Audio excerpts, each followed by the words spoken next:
I opened the metal case again.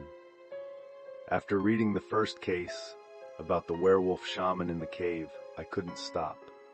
Sergei had warned me there were 13 more folders, each more terrifying than the last. Don't get too into it, he'd said. That kind of bedtime reading isn't the healthiest habit.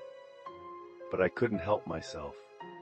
In those protocols, typewritten pages, and faded photographs lay some terrible truth. Something history books don't write about. Something the NKVD preferred to keep secret. I pulled out the second folder. On the cover, a stamp reading Top Secret, a case number and a title. Case number 23.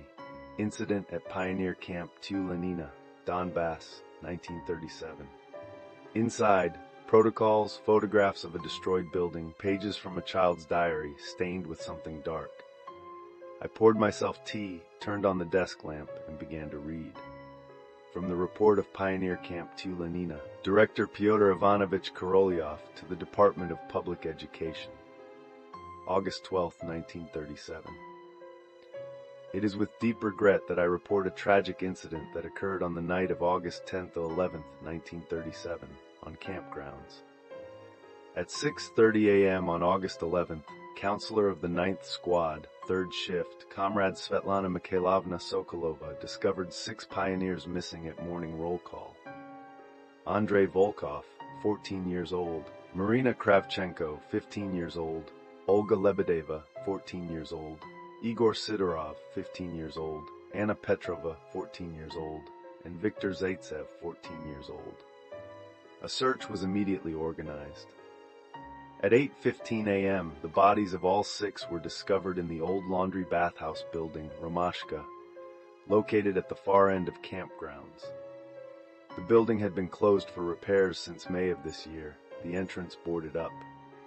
The circumstances of death are extremely strange and frightening. Bodies were found in various rooms of the building, all with signs of violent death. Details in the crime scene investigation protocol. Near Volkov's body, his personal diary was found with final entries shedding light on what occurred. The diary has been added to the case materials. The district militia was called. On orders from higher authorities, the case has been transferred to the NKVD. From the personal diary of Andrei Volkov, entries from August 9 to 10th, 1937. August 9th evening. Today Marina suggested something incredible. Summoning the Queen of Spades. At first I thought she was joking, but she was completely serious. She says her older sister in Moscow did it with her friends, and it really works. Of course, I don't believe in all this nonsense about spirits and such. We're Soviet pioneers. They teach us materialism and science. But the others, Olga, Anya, Igor, and Vitya, got excited about the idea. They say it'll be an adventure. Marina explained how it's done. You need to go to a dark place with a mirror. Best of all, an abandoned bathroom or bathhouse. Bring candles. At exactly midnight, stand before the mirror and light candles in a circle. There must be 13 candles. Then you need to look in the mirror and say 13 times, "Queen of Spades, come." After the last time, she should appear in the mirror. Marina warned that if she appears, you need to immediately blow out the candles and run. You can't look into her eyes for more than 3 seconds. Otherwise, she'll take you with her.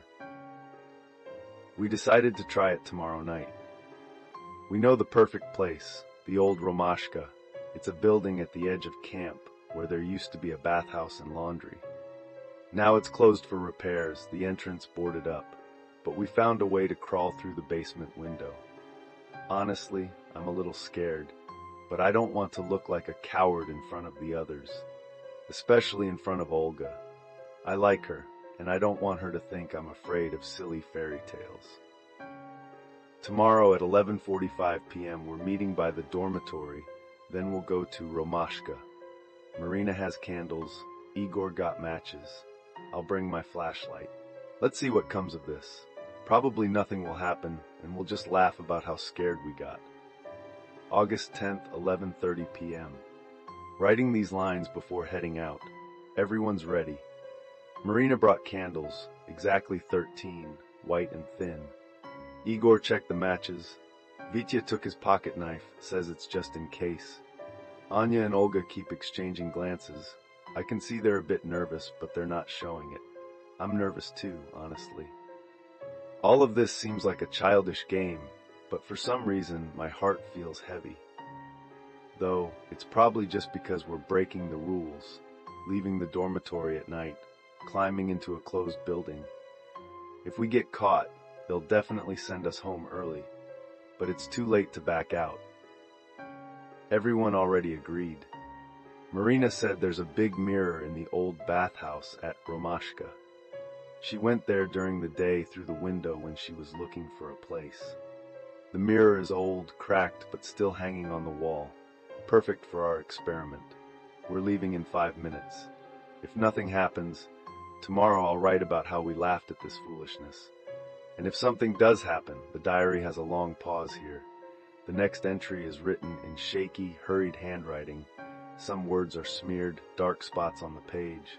August 11th, 12:47 a.m., approximately. God, what have we done? She came. I didn't know it was possible. I didn't believe. But she came. We got into Romashka without any problems. The basement window opened easily. Inside it was dark, smelling of mildew and dampness. We walked down the corridor, went up to the first floor, found the old bathhouse, a large room with tiled walls, rusty pipes, broken benches, and the mirror. Huge, taking up the entire wall, cracked down the middle, covered in dust and cobwebs. Marina arranged 13 candles in a semicircle in front of the mirror. We all stood together, holding hands. It was scary and stupid at the same time. Marina began to speak. "Queen of Spades, come." We repeated after her, once, twice, 3 times. On the 7th time, the candles began to flicker, though there was no wind. On the 10th time, something in the mirror changed. Our reflection became unclear, blurred. The 13th time, I saw her, in the mirror, behind our backs. A tall figure in a black dress, pale face, black voids instead of eyes, and a smile, a terrible, predatory smile. Anya screamed. Vitya backed up, knocked over 3 candles. Igor ran for the exit. Marina was shouting, "Blow out the candles! All the candles, quickly!" But we didn't make it. The mirror, it trembled, and she came out of it, not a reflection, real, physical. The black dress billowed, though there was no air. Arms, long, thin, with sharp nails. The face, I can't describe it. It was the face of a corpse, but alive. Eyes, empty, black holes, but they were looking at us. She reached out toward Marina. Marina screamed and ran. We all ran. I burst into the corridor, heard screams behind me. Igor was running ahead of me, Vitya behind. Olya and Anya ran in the other direction. I looked back for a second. Marina, she didn't make it. The Queen of Spades grabbed her by the hair and dragged her back into the bathhouse. Marina was screaming, scratching the floor with her nails, but nothing could help her. I kept running. I'm a coward. I abandoned her, found a toilet, ran into a stall, locked the latch, writing these lines with a trembling hand. I hear screams. Igor was screaming, then went silent. Vitya was shouting something about the exit, then silence. Anya screamed, "Help! She's here!" Then a thud, like something fell. Nothing more. Olga, I heard her crying somewhere nearby. Then her voice cut off. Now it's quiet. Too quiet. I've been sitting in this stall for I don't know how long. Maybe an hour, maybe less. Outside, she's walking. I hear footsteps. Slow, down the corridor. She's searching.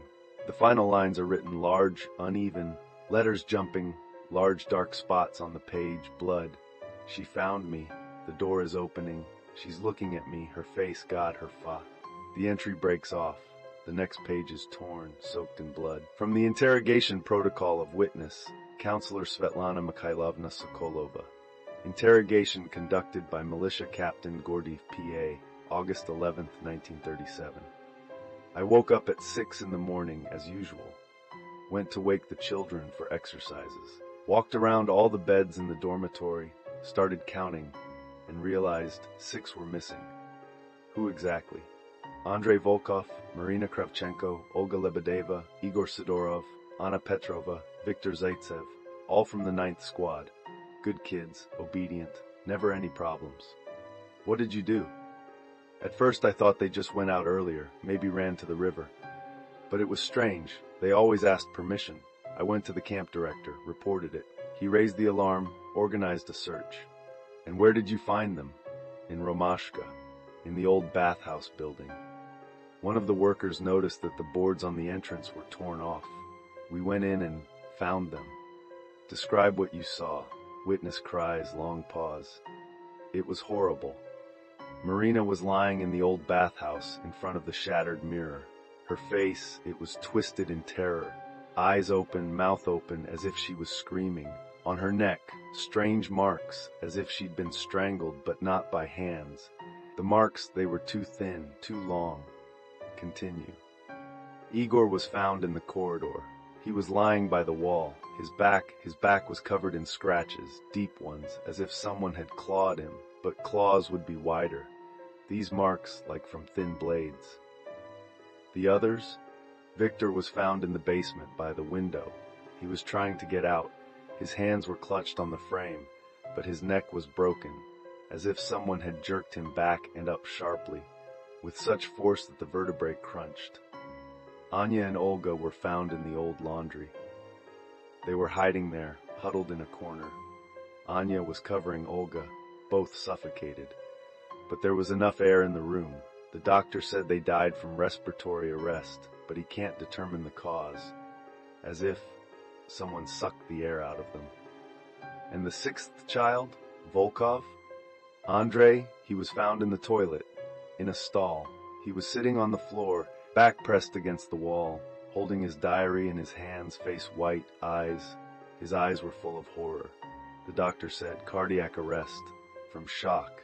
But what could have frightened a child so much that his heart stopped? Did you read the diary? Yes, the last pages. What he wrote, it's impossible, it's delirium. The Queen of Spades, it's a children's fairy tale, a scary story, this can't be true. But the children are dead, yes, the children are dead. NKVD Captain Maxim Andreevich Tretyakov closed the protocol folder and rubbed the bridge of his nose. His head was splitting. 3 days ago he'd returned from Tyulenina, where he'd dealt with a werewolf shaman. Thought he could finally rest. But Colonel Lisitsky had summoned him the very next day after his return. Another case, Lisitsky said, handing over the folder. Donbass, pioneer camp, 6 children dead, circumstances atypical. Maxim read through the case materials, protocols, medical conclusions, photographs, and the boy's diary. When he finished reading, he sat in silence for 5 minutes. The Queen of Spades, he finally said, a children's scary story. Which killed 6 children, Lisitsky added. The militia captain on site is at a dead end. Doctors can't explain the causes of death. They talk about shock, suffocation, cardiac arrest. But what caused it, unclear. Almost no signs of struggle. Scratches on one of the bodies. Strange, unlike anything known. Do you believe in this? Maxim asked. In spirits summoned through mirrors? Lisitsky smirked. After that werewolf case, I'm ready to believe anything. You saw the photographs of that creature, killed it yourself. So the question isn't whether I believe. The question is, can we stop it if it appears again? Maxim nodded. The case file says the Romashka building was boarded back up after the bodies were discovered. But the ritual wasn't completed. Not all the candles were extinguished, which means she's still there, Lisitsky finished. Spirit, ghost, whatever you call it, and if someone else enters that building, they'll die, Maxim stood. I need Father Panteley. He's already on his way. Lisitsky pulled documents from his desk drawer. I've registered him as an NKVD consultant. He's officially on staff now. He'll help us with such specific cases. You'll meet on site. The truck leaves for Donbass tomorrow morning. You're going alone. This isn't a combat operation. No squad needed. Simple task. Enter the building, find the source of the manifestation, eliminate it. Father Panteley knows how to work with spirits. What weapons? Lisitsky placed 2 items on the table, wrapped in oiled cloth. A silver finca knife, consecrated, and a sawed-off shotgun, double barrel. Special shells, Panteley prepared them himself. Rock salt shot, sprinkled with holy water. Says for spirits, it's better than any bullets. Maxim took the finca, pulled it from its sheath. The blade was narrow, long gleaming in the lamplight. On the handle, an old church Slavonic inscription, barely visible. Let darkness retreat. When do I leave? Tomorrow, 6 a.m. You'll be in Donbass by evening. Panteley arrives a day later. He has his own transport. While you wait for him, survey the site, question witnesses, prepare. You'll enter the building together. Maxim nodded, tucked the finca into his belt, took the shotgun. I'll try to return alive. Try. Lisitsky lit a cigarette. We don't have many such specialists. Don't want to lose you. Maxim arrived at Camp Tyulenina the next evening. The camp was empty. The shift had been sent home early after the tragedy. Only camp director Korolyov and a few workers remained. Korolyov met him at the gate, a man about 50 with a haggard face and trembling hands. It was obvious he hadn't slept for several nights. Captain Tretyakov? His voice was hoarse. Come in, I've been expecting you. They went into the administrative building. Korolyov poured tea, sat across from him, and sighed heavily. I don't know how to explain this, he began. I've worked with children for 30 years, seen everything, but this, I've never seen anything like this. Tell me about the Romashka building, Maxim requested. When was it built? Why was it closed? Built in 28, there was a bathhouse, laundry, toilets, large building, 2 stories, operated until this spring. Then problems started, small ones at first. Children complained it was cold in the bathhouse, even when the stoves were lit. Then one boy saw something in the mirror. Said there was a woman in black standing there looking at him. We didn't believe it, of course. Child's imagination. But then the incidents increased. A mirror would crack for no reason. Water in the taps would turn ice cold. One counselor went into the bathhouse in the evening, needed to check if the children had left any belongings. He came out a minute later, white as a sheet. Said someone was standing in the corner in the shadows watching him. When he turned on the light, no one was there. After that, management decided to close the building, said repairs were needed, but everyone understood something wasn't right there. And the children knew about this? Of course, they have their own legends. Said Romashka was cursed, that a ghost lived there. Some said, it's the Queen of Spades. You know that urban legend? Maxim nodded. He'd heard the story as a child, about the ghost of a lady in a black dress who could be summoned through a mirror. If you say her name 13 times, she appears, and takes you with her into the mirror world. Show me the building, Maxim said. Now. Korolyov paled. Now, but it's getting dark. Exactly why. If there really is something there, it manifests at night. The Romashka building stood at the edge of campgrounds, away from the residential buildings. Single story, elongated red brick, windows boarded up, entrance welded shut with metal sheets, with fresh boards nailed on top. Maxim circled the building's perimeter, found the basement window, the same one the children had crawled through. It was open, boards torn off. Is this their work? He asked Korolyov. Yes, they crawled through here. Maxim pulled out a flashlight, shone it inside. Basement cluttered with old junk. A staircase led upward. I'll go in tomorrow, he said. When Father Panteley arrives, together we'll be safer. Korolyov nodded with relief. Let's go back. I'll show you the room where you'll be staying. But Maxim didn't move. He was looking at the building, at the upper floor windows. In one window behind the boards a shadow flickered, a silhouette, tall, thin, female. Maxim blinked. The silhouette disappeared. Did you see something? Korolyov asked, noticing his gaze. No, Maxim lied. Nothing. Let's go. But as they were leaving, Maxim looked back one more time. In the window, the shadow stood again and watched him. Father Panteley arrived the next day at noon. Maxim met him at the camp gates. The old man looked tired after the long journey, but his eyes were clear and determined. Captain, he nodded in greeting. Read the case materials on the way. The Queen of Spades haven't dealt with this in a long time. They went into the administrative building where Maxim had spread out the Romashka building schematic, inspection protocols, and photographs on the table.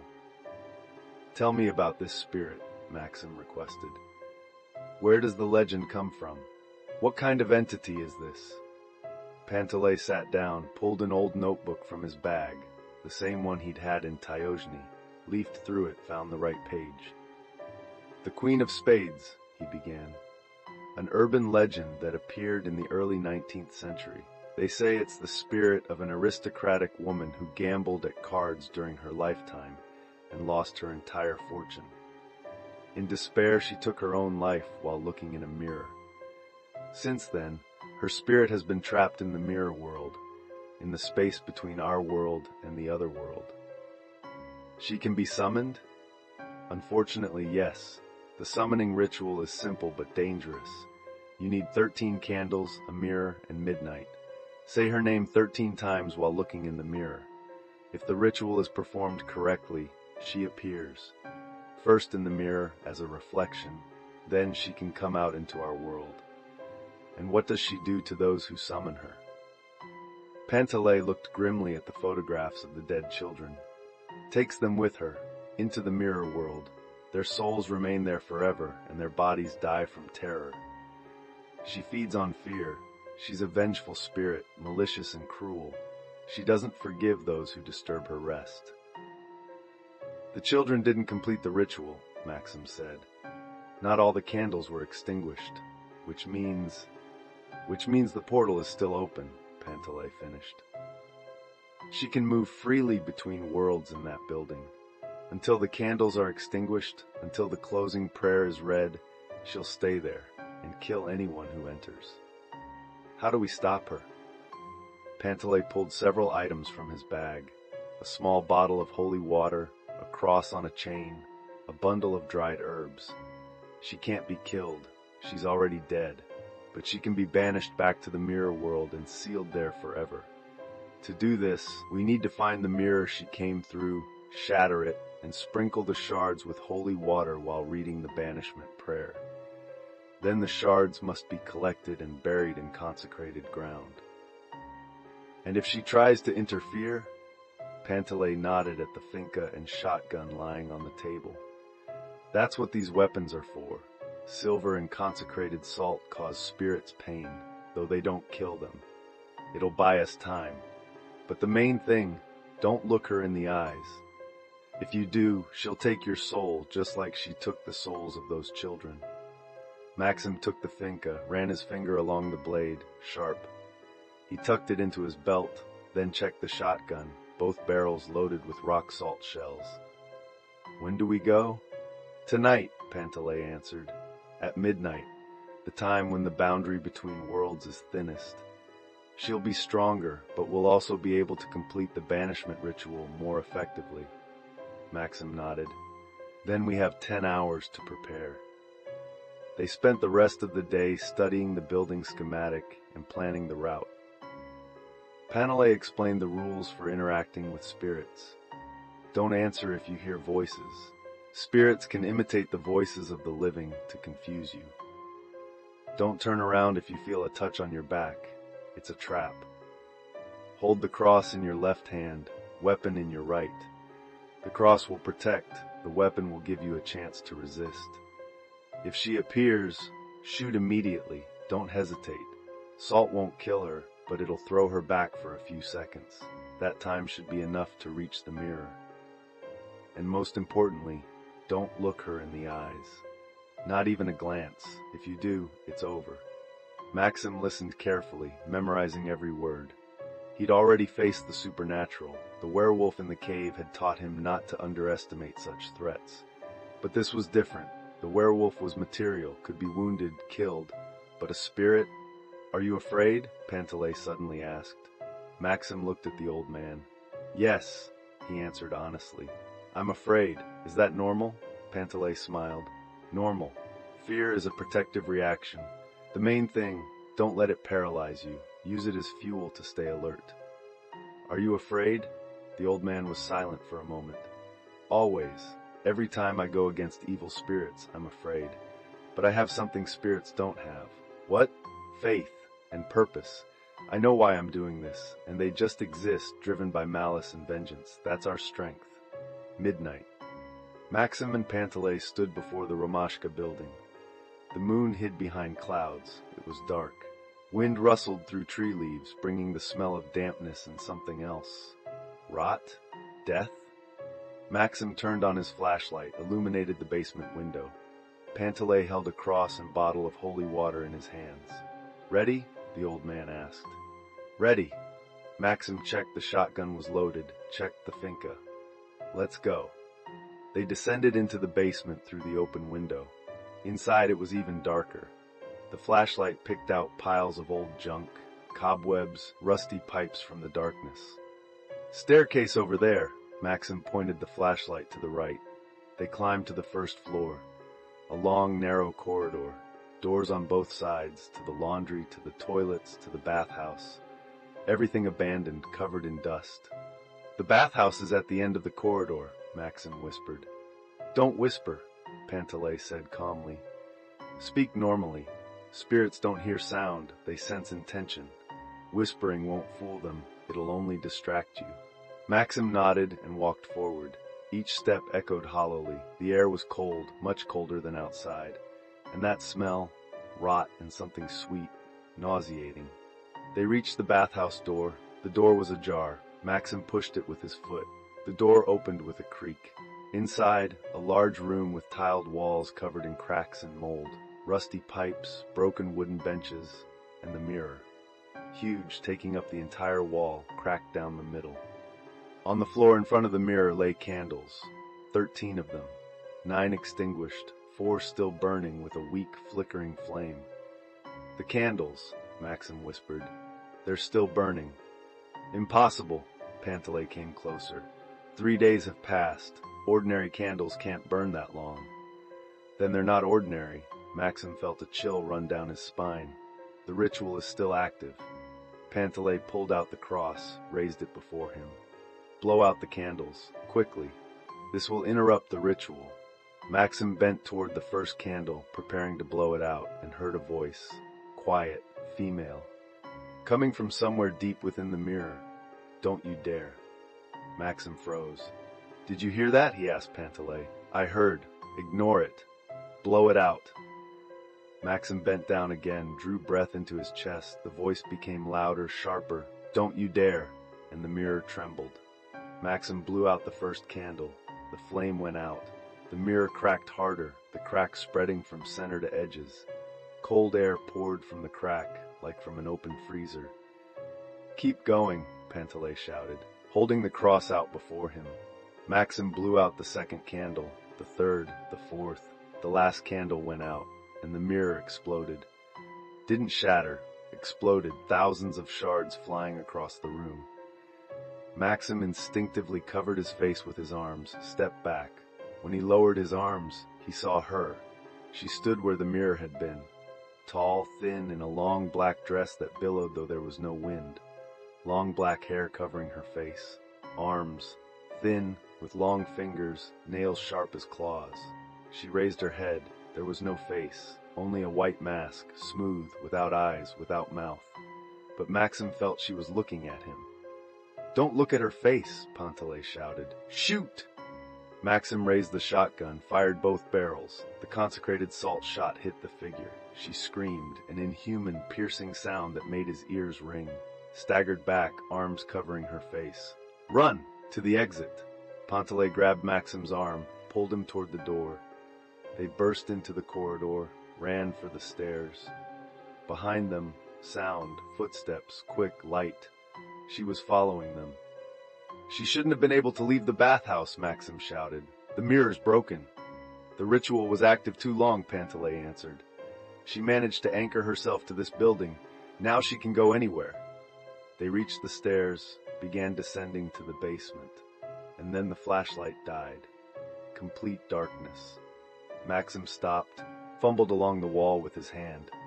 Flashlight's dead. I have matches. Panteley rummaged in his bag, struck a match. Weak light flared, illuminating their faces, the walls, the staircase, and her. She stood at the top of the stairs, 3 meters from them, motionless, arms hanging at her sides, head tilted, hair covering her face. Maxim frantically reloaded the shotgun, inserting new shells. His hands trembled. "Don't look at her," Panteley whispered. "Look away." Maxim lowered his eyes, focused on reloading. Click, shells in place. He closed the shotgun, raised it, fired. The salt passed through the figure. She didn't even flinch. What? Why isn't it working? She hasn't fully materialized yet. Panteley pulled out the bottle of holy water. Need to sprinkle her with holy water, then she'll take form. The old man splashed water toward the spirit. The water droplets hung in the air for a moment, then touched the figure. She screamed. The scream was so loud, so piercing, that Maxim grabbed his ears. Plaster fell from the ceiling, window glass cracked.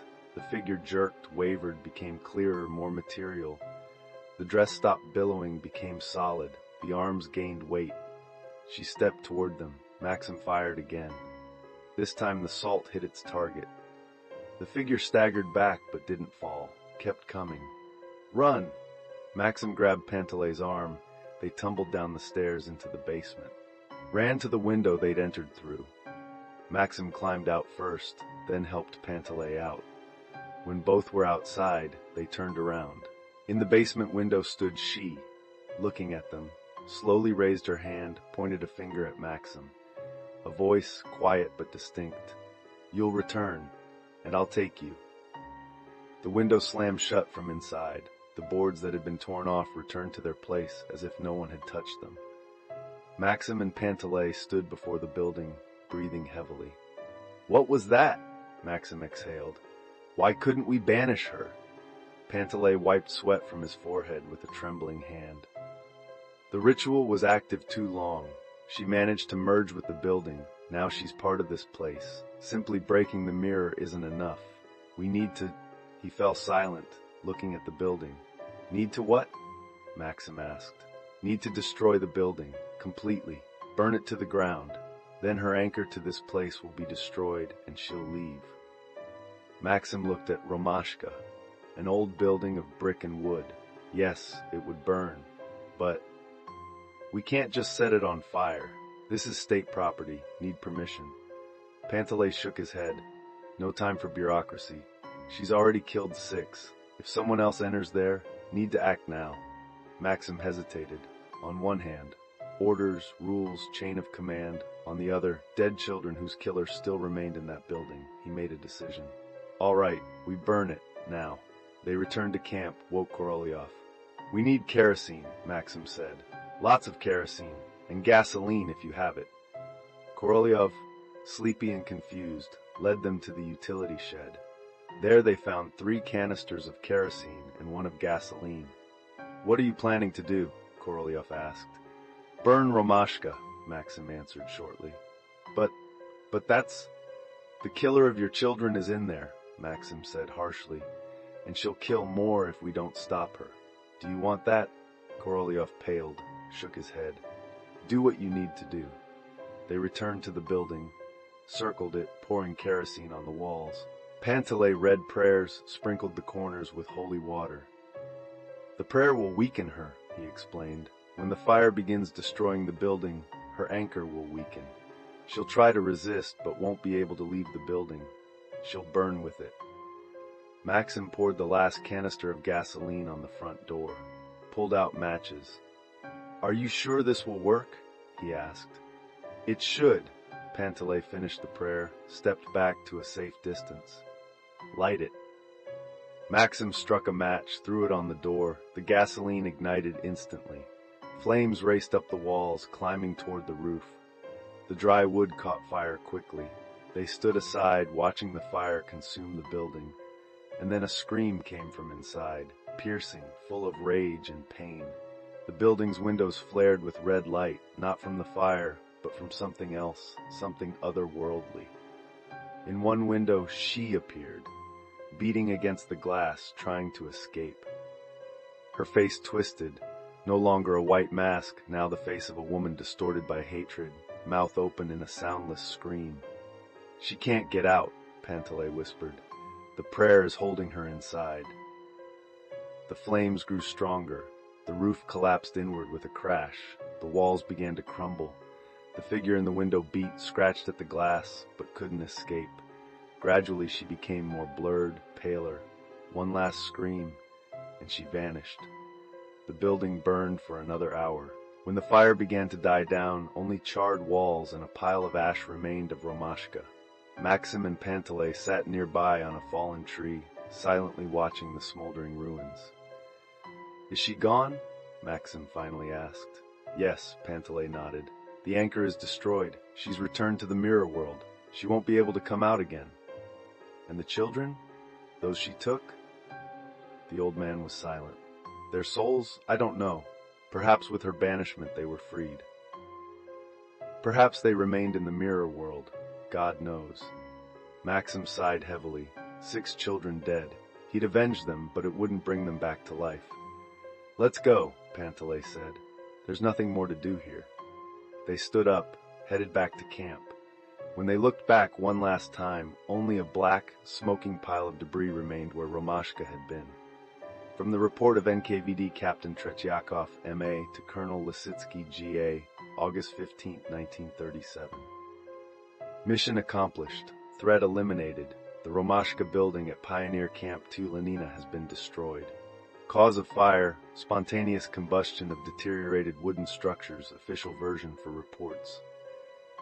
The entity responsible for the deaths of 6 children has been banished. No repeated manifestations observed. Territory cleansed, consecrated. Father Panteley demonstrated high professionalism. Recommend continuing cooperation with him in similar cases.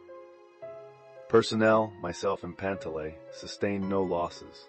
Morale satisfactory, though the case was psychologically difficult. Recommend disseminating information about the prohibition of conducting seances and spirit-summoning rituals among the population, especially among youth. Such games are extremely dangerous. NKVD Captain Tretyakov, M.A., August 15, 1937. I closed the folder, leaned back in my chair. My hands were shaking. Outside dawn had broken. I'd been reading all night. Sergey walked into the kitchen, yawning. "Well, did you read it?" he asked, pouring himself coffee. I nodded. I looked at the metal case. 12 more folders remained inside. "Is there much more?" Sergey asked. "A lot." He was silent for a moment. "Will you keep reading?" I looked at him, then at the case.